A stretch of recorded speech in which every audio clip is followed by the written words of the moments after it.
Break के बाद फिर से आपका स्वागत है। संसद के शीतकालीन सत्र के बीच आज सुबह भाजपा संसदीय दल की बैठक संसद पुस्तकालय भवन में हुई। इस बैठक में प्रधानमंत्री नरेंद्र मोदी, रक्षा मंत्री राजनाथ सिंह और पार्टी अध्यक्ष जेपी नड्डा मौजूद रहे। इस दौरान पीएम मोदी ने संसद की सुरक्षा में हुई चूक को लेकर विपक्ष के रवैये पर निशाना साधा। भाजपा संसदीय दल की बैठक को संबोधित करते हुए पीएम मोदी ने इंडी गठबंधन पर निशाना साधा। उन्होंने कहा, इंडी गठबंधन का लक्ष्य हमारी सरकार को उखाड़ फेंकना है, लेकिन हमारी सरकार का लक्ष्य देश के लिए उज्जवल भविष्य बनाना है। बीजेपी संसदीय दल की बैठक में पीएम ने कहा कि विपक्ष का आचरण सुनिश्चित करेगा कि 2024 के चुनाव में उसकी संख्या कम होगी और भाजपा को संख्या में लाभ होगा। विधानसभा चुनाव में हार से विपक्ष बौखला गया है और हताशा में संसद को बाधित कर रहा है। पीएम मोदी ने कहा कि कुछ दल एक तरह से संसद में सुरक्षा उल्लंघन का समर्थन कर रहे हैं। ये संसद की सुरक्षा उल्लंघन जितना खतरनाक है। लोकतंत्र में विश्वास रखने वाले सभी लोगों को संयुक्त रूप से संसद में सुरक्षा उल्लंघन की निंदा करनी चाहिए। भाजपा संसदीय दल की बैठक के बाद संसदीय कार्य मंत्री प्रहलाद जोशी ने बताया कि संसदीय दल की बैठक में विपक्ष के सरकार विरोधी एजेंडे समेत विकसित भारत संकल्प यात्रा और देश के विकास को लेकर चर्चा हुई। उनका मकसद यह है कि इस सरकार को उखाड़ के फेंक देना, और लेकिन हम सब जो बैठे हैं तो हम लोगों को कहा, हमारा विचार है मेक भारत का भविष्य उज्जवल बनाना। ये हमारा उज्जवल भविष्य का ये हमारा सोच है। उज्जवल भविष्य के लिए, भारत के उज्जवल भविष्य के लिए हम जिएंगे और काम करेंगे, ये हमारा सोच है। उन्होंने विकसित भारत संकल्प यात्रा में 2 दिन स्वयं माननीय प्रधानमंत्री जो गए थे उसके बारे में उल्लेख किया। भाजपा नेता रविशंकर प्रसाद ने कहा कि प्रधानमंत्री ने आज हमसे कहा कि 2023 के मंगलवार की ये आखिरी बैठक है और अभी जो ब्लॉक भरता है वो थोड़ा सा खाली रह जाता है, लेकिन 2024 के बाद ये ब्लॉक पूरी तरीके से भर जाएगा। प्रधानमंत्री ने कहा कि मेरे कार्यकर्ताओं का भाव मेरे साथ जुड़ा हुआ है और इससे मुझे बेहद बल मिलता है। प्रधानमंत्री जी ने एक बात कही कि 2023 की ये अंतिम मंगलवार की बैठक है संसद के लिए, और अभी जो हॉल है उसमें लगभग 2.5 ब्लॉक बीजेपी के सांसदों से भरता है। 24 में पूरा ब्लॉक भर जाएगा और जो विपक्ष के लोग हैं उनकी संख्या क्या होगी ये बताने की जरूरत नहीं है, और उसका कारण बहुत स्पष्ट है। आज जो तथाकथित इंडिया गठबंधन, जिसे हम घमंडिया गठबंधन कहते हैं, उसकी बैठक है, उसका उद्देश्य है नरेंद्र मोदी सरकार को उखाड़ फेंकना, और हम जो यहां बैठे हैं उनका उद्देश्य है भारत का भविष्य उज्जवल करना। संसद की सुरक्षा में हुई चूक को लेकर संसद में हंगामा करने पर रविशंकर प्रसाद ने विपक्ष को आड़े हाथों लिया। उन्होंने कहा, विपक्ष विधानसभा चुनाव में मिली करारी हार से हताश निराश हो चुका है। जो वर्तमान संसद में हुआ, इसको लेकर प्रधानमंत्री जी ने बहुत पीड़ा व्यक्त की। संसद चर्चा का विषय है।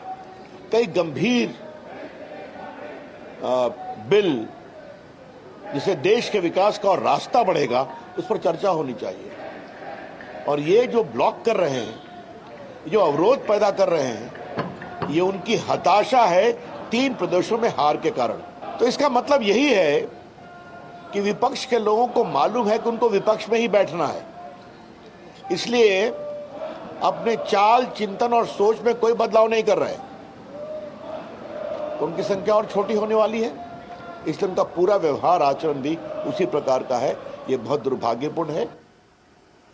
और विपक्षी इंडी गठबंधन में शामिल दलों की आज नई दिल्ली में बैठक होगी। इंडी गठबंधन की पिछली 3 बैठकों के मुकाबले इस बार हालात अलग हैं। तीसरी बैठक से इस बैठक में एक लंबा अंतराल है और 5 राज्यों के चुनाव में भी इंडी गठबंधन के घटक दलों की तल्खी खुलकर सामने आई। ऐसे में सबकी नजरें इस बैठक पर टिकी हुई हैं। गौरतलब है कि कांग्रेस अध्यक्ष मल्लिकार्जुन खड़गे ने यह बैठक पहले ही बुलाई थी, लेकिन नीतीश कुमार, हेमंत सोरेन, ममता बनर्जी और अखिलेश यादव के इनकार के बाद बैठक टालनी पड़ी थी। और हमारे साथ खास मेहमान जुड़े हुए हैं इस वक्त। सीनियर जर्नलिस्ट अनिल कुमार बंसल हमारे साथ जुड़े हुए हैं इस पूरे घटनाक्रम पर, राजनीतिक घटनाक्रम पर बात करने के लिए। अनिल जी, बहुत स्वागत है आपका हमारे इस कार्यक्रम में। आज जो है प्रधानमंत्री काफ़ी व्यथित दिखाई दिए। लगातार विपक्ष का जो रवैया चलता चला आ रहा है, विपक्ष को संसद में मुद्दे उठाने का, सवाल करने का अधिकार है, लेकिन ये जो लगातार हंगामा है, इसे किस तरह से देखते हैं? देखिए, ये तो निश्चित रूप से बहुत ही गंभीर बात है। कोई भी विपक्ष में हो, कोई भी सत्ता पक्ष में हो, संसद जो है वो जनता के पैसे से चलती है। जनता के मुद्दों को उठाने का इससे बेहतर प्लेटफॉर्म नहीं हो सकता। अगर आप सरकार की आलोचना भी करना चाहते हैं, इससे बेहतर मंच और आपको कहां मिलेगा। और संसद की कार्रवाई का लाइव प्रसारण भी होता है। ये जो स्थिति है, आप संसद चलने दें, वहां जो सरकारी एजेंडा है, आप उस सरकार के जो विधेयक हैं उनका विरोध करना और विरोध करें, समर्थन करना और समर्थन करें, तो आपके लिए बेहतर अवसर होता है। पर एक इश्यू को लेकर के लगातार पूरी कार्रवाई को लगातार बाधित करना, ये किसी भी दृष्टि से उचित नहीं है रमा जी। और मैं इसका हमेशा से लगातार इसका विरोध करता रहा हूं कि आप सरकार के खिलाफ धरने, प्रदर्शन, रैलियां करते रहिए, लेकिन संसद जनता का मंच है, जनता के मुद्दे उठाना चाहिए। और ये बहुत ही बेहतर अपॉर्चुनिटी है जहां आप सरकार की कुछ, अगर सरकार कहती है कि हम हर मुद्दे पर हर तरह की चर्चा करने के लिए तैयार हैं, तो आप चर्चा से भागते क्यों हैं? आप अपना व्यू रखिए, अपना पक्ष रखिए, अपना दृष्टिकोण रखिए और आपको बेहतर ढंग से जनता के बीच जाने का मौका मिलेगा। लेकिन आप एक मुद्दे पर अगर लगातार हंगामा करते हैं, पहले यही होगा, पहले यही होगा, जो हठधर्मिता है, अड़ियल रवैया है, चाहे सत्ता पक्ष का हो चाहे विपक्ष का हो, उसको किसी भी दृष्टि से संसदीय लोकतंत्र में अच्छा नहीं माना जा सकता। तो ये गलत है। और संसद, अब ये सत्र समाप्त हो जाएगा इसी हफ्ते, तो ये अच्छा अवसर था जिसको विपक्ष ने एक तरह से गंवा दिया। निलंबन और इसकी बात में ज्यादा महत्व नहीं देता, लेकिन महत्वपूर्ण बात है कि सब जनता के नुमाइंदे हैं, जनता के प्रति जवाबदेही है, जनता ने चुनकर भेजा है। बिल्कुल, कहीं ना कहीं जो जनता के हित हैं उनकी अवहेलना हो रही है। बंसल जी, आपसे ये भी जानना चाहेंगे कि बीजेपी संसदीय दल की बैठक में प्रधानमंत्री ने आज जिस तरह का कटाक्ष किया, विपक्ष को लेकर जिस तरह का निशाना साधा, और उन्होंने ये भी कहा कि यहाँ तक कि संसद की सुरक्षा में जो चूक हुई है उसे भी प्रत्यक्ष और अप्रत्यक्ष रूप से विपक्ष का सहारा मिल रहा है। हाँ, देखिए, ये तो चूंकि विपक्ष उस मुद्दे पर, कुछ लोगों ने कहा बेरोजगारी को हाईलाइट करने के लिए, कुछ ने कहा ये शहीद भगत सिंह ने जिस तरह से ब्रिटिश पीरियड में किया था वो है, वो सब चीजें अलग है और जांच होने देना चाहिए। लेकिन जहां तक चूक का सवाल है, ये चूक मैं दो तरीके से मानता हूं। चूक उस तरह से नहीं है, सुरक्षा एजेंसियों को अगर हम ब्लेम करते, देखिए पत्रकार भी जाते हैं वहां, सब लोग जाते हैं, दर्शक दीर्घा में लोग बैठते भी हैं। ये अनएक्सपेक्टेड बिहेवियर है कि कोई आदमी ऊपर से नीचे कूदता है। इस तरह की जो आशंकाएं हैं, कितनी भी हम सुरक्षा बंदोबस्त करें, उनको हम नकार नहीं सकते। सुरक्षा का एक जो नया पहलू आया, वो आया जूते के अंदर सामान रखकर ले जाने का। लेकिन तो बंसल जी, विपक्ष की जिस तरह से इस पर बयानबाजी रही और विपक्ष जिस तरह से इसे बताता रहा, वो अपने आप में बेहद सोचने का विषय है कि किस तरह से इस पूरे मुद्दे को लिया जा रहा है। इसके अलावा पीएम ने यह भी कहा कि विधानसभा चुनाव में हार से विपक्ष बौखला गया है। अभी 5 राज्यों के जो चुनाव हुए हैं उसमें जिस तरह के परिणाम सामने आए हैं, आपको लगता है कि विपक्ष चाहता है कि इस चीज को कहीं ना कहीं नजरअंदाज किया जाए और जो मुद्दे हैं उन्हें उठाने ही ना दिया जाए? हाँ, देखिए, मुद्दा ये है कि जो 3 राज्यों, खास तौर से 3 राज्य में से 2 को लेकर कांग्रेस को पूरा भरोसा था कि मध्य प्रदेश और छत्तीसगढ़ में हम सत्ता में आएंगे, वो नहीं आए, तो हताशा, निराशा और बौखलाहट स्वाभाविक है।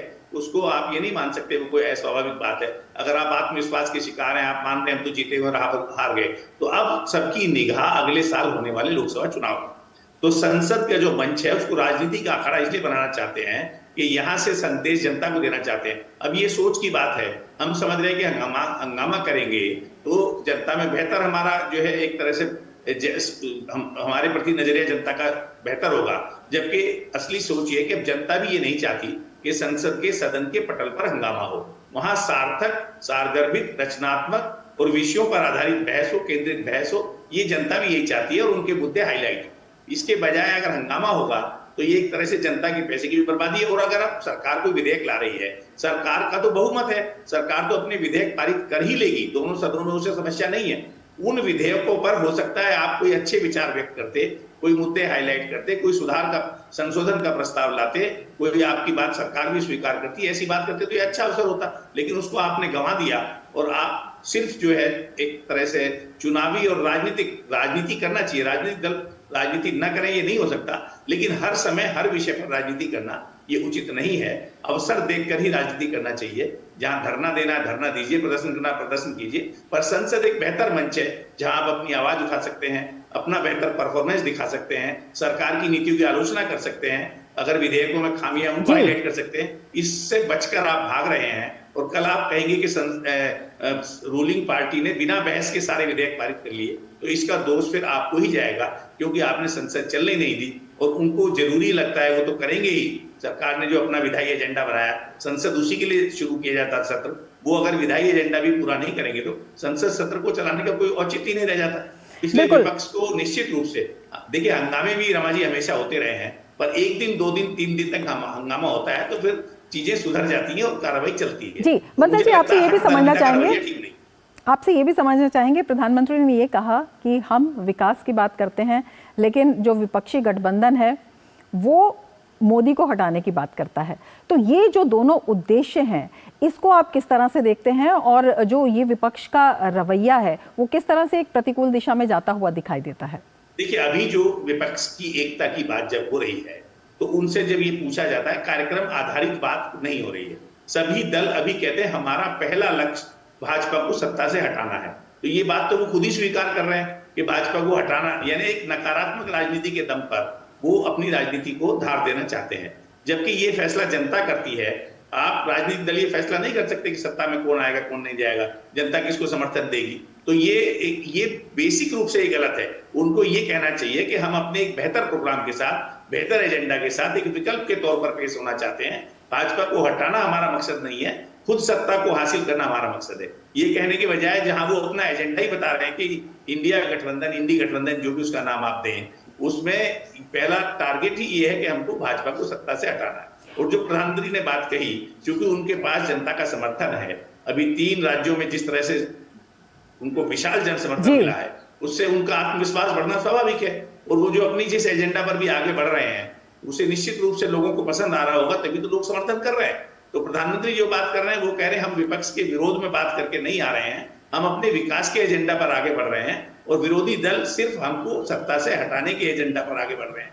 तो जनता ये दोनों को देख रही है, ये प्रधानमंत्री जी ने कहा, और ये नजरिया उनका ठीक ही है कि भाई आप भी अल्टरनेटिव लेकर आइए, आप भी अच्छा कोई एजेंडा बनाइए, आप भी प्रोग्राम लाइए, और उसके बाद जनता से अपनी बात रखिए और हम भी अपनी रखेंगे।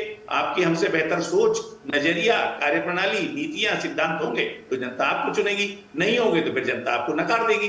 तो ये जो 5 राज्यों के चुनाव हुए, जिनमें खासतौर से जो उत्तर के 3 राज्य हैं, उसके नतीजों से निश्चित रूप से विपक्ष को और ज्यादा बुखलाहट हुई है और घबराहट भी हुई है, और वो सोचते हैं कि किसी भी तरीके से हमको भाजपा को सत्ता से हटाना है। भले हमारे आपस में मतभेद हो, नीतियां ना मिलती हो, कोई सोच में भी फर्क हो, राज्यों में आपस में लड़ भी रहे हो, तब भी वो चाहते हैं कि लोकसभा में हम गठबंधन करें और एक भाजपा के उम्मीदवार के खिलाफ विपक्ष का एक उम्मीदवार खड़ा करें। इस नीति पर वो भाजपा को बिल्कुल बंसल जी, नीति पर ही चल रहे हैं। इसी से एक बड़ा सवाल खड़ा होता है, जो इंडी गठबंधन की आज होने वाली बैठक है, उस पर भी एक लंबे अंतराल के बाद और तमाम जो जिस तरह से विधानसभा चुनाव के बाद जो कमेंट्स निकल कर आए थे इंडी गठबंधन के विभिन्न सदस्यों के, उसको देखते हुए, जिस उद्देश्य को लेकर वो चल रहे हैं, क्या भविष्य आप देखते हैं? देखिए, वो तो जो बुनियादी बात है रमा जी, बुनियादी बात है कि हमको भाजपा, नंबर 1 भाजपा को सत्ता से हटाना है। नंबर 2, जो जांच के दायरे में, एजेंसियों की जांच के दायरे में कई नेता फंसे हुए हैं, उनको लगता है कि अगर तीसरी बार फिर भाजपा सत्ता में आई तो उनकी परेशानी और बढ़ने वाली है।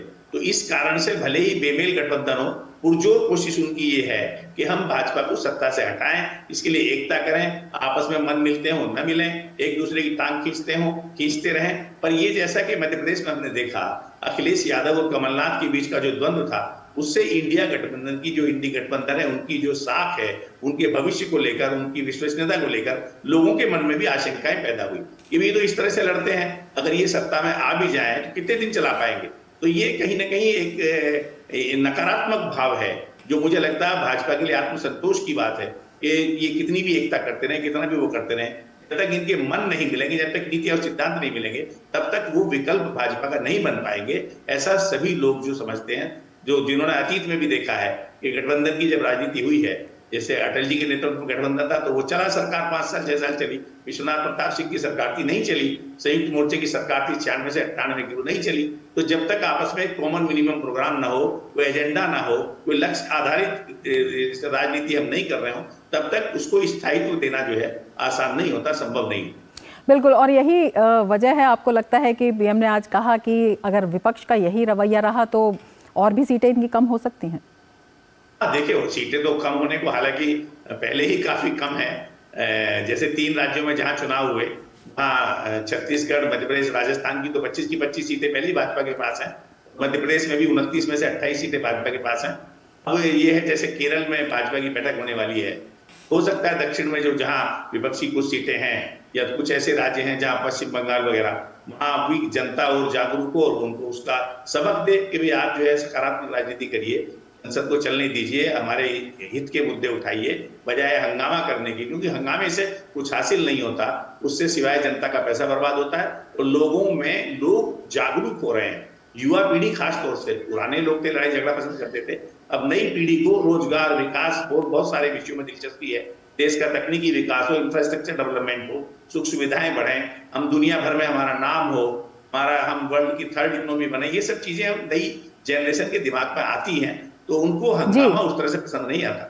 उनको लगता है कि जो भी बात हो वो एक बौद्धिकता के स्तर पर हो, बहस के स्तर पर हो, बहस स्वस्थ हो।